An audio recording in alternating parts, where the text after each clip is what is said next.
ये संगीत सेहत ठीक करेगा। संगीत से समाधान किसका? बीमारी का। कहते हैं संगीत में बड़ी ताकत होती है और ये ग्वालियर की आदर्श गौशाला में देखने को भी मिल रहा है। यहां पर म्यूजिक थेरेपी से बीमार और घायल गायों का इलाज किया जा रहा है। सही सुना आपने। डॉक्टर्स का दावा है कि यह थेरेपी कारगर भी साबित हो रही है। कैसे होता है संगीत से इलाज, देखिए इस रिपोर्ट में।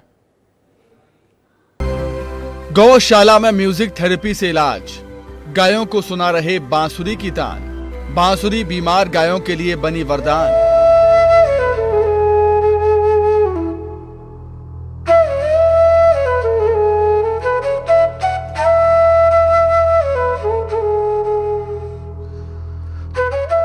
बांसुरी की मधुर तान गूंज रही है, कानों में रस घोल रही है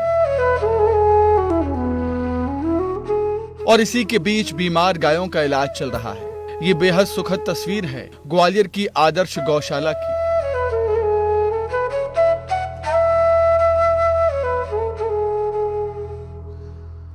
जहां बीमार गायों का इलाज म्यूजिक थेरेपी से किया जा रहा है। डॉक्टर्स इलाज करते हैं तो आसपास बांसुरी बजती रहती है।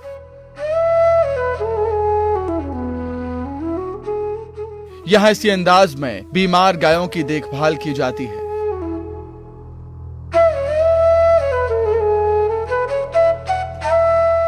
इलाज के लिए डॉक्टर्स की टीम तो आती ही है, साथ में 10 से ज्यादा बांसुरी वादक भी रहते हैं जो इसी तरह अपनी सेवा देते हैं। कहते हैं संगीत में वो ताकत है कि ये मरणासन गायें भी जल्द ही ठीक हो जाती हैं।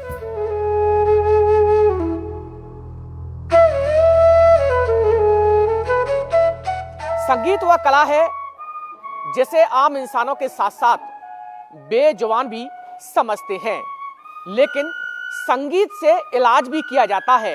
मैं मध्य प्रदेश की सबसे बड़ी आदर्श गौशाला में हूं, जहां पर सड़कों पर पड़ी घायल गायों को यहां पर लाया जाता है और उसके बाद संगीत के माध्यम से उनका इलाज किया जाता है, जिसे म्यूजिक थेरेपी कहा जाता है।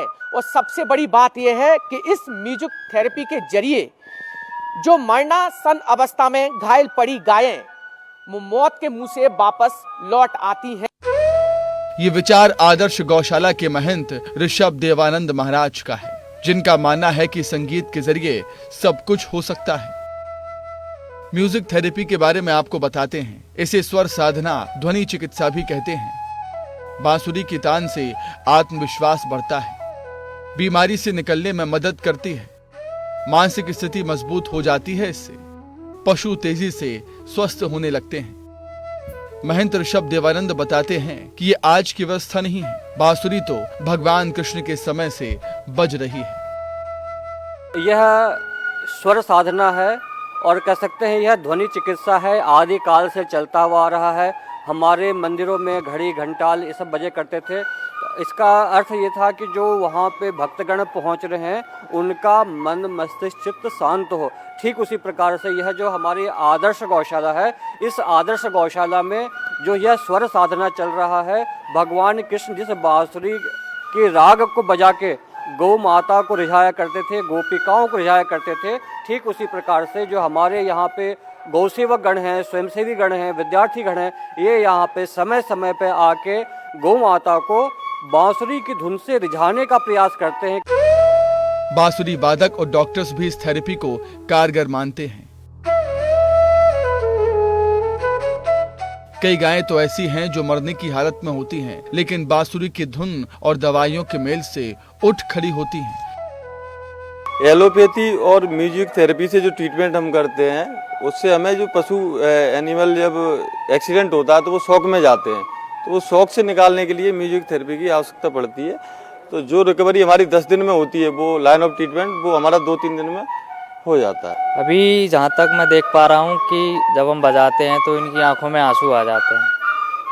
इतना मतलब हमें लगता है कि कनेक्ट हो जाती है बांसुरी जब हम बजाते हैं। संगीत एक ऐसी विधा है, जब श्री कृष्ण भी बजाते थे तो गोपियाँ नाचने लगती थी और गोकुल झूमने लगता था। गाय उनके पास आकर इतनी सारी इकट्ठी हो जाती थी, वहीं पर खड़ी हो जाती थी और सुनती थी। उसी प्रकार मुझे लगता है कि उसी प्रकार की सेवा शायद हम भी कर पा रहे हैं थोड़ी सी, जो हम उनको सेवा दे पा रहे हैं बांसुरी वादन से।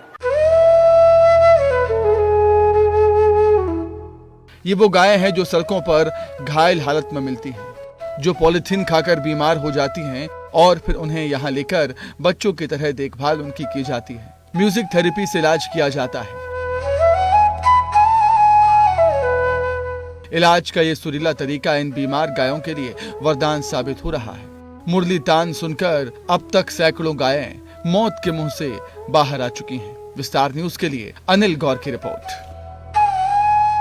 तो ग्वालियर की गौशाला में एक अनोखा तरीका इजाद किया गया है। बांसुरी की धुन से गायों को ठीक किया जा रहा है और कारगर साबित भी हो रहा है। तरीका गायें ठीक हो रही हैं और स्वस्थ महसूस भी कर रही हैं।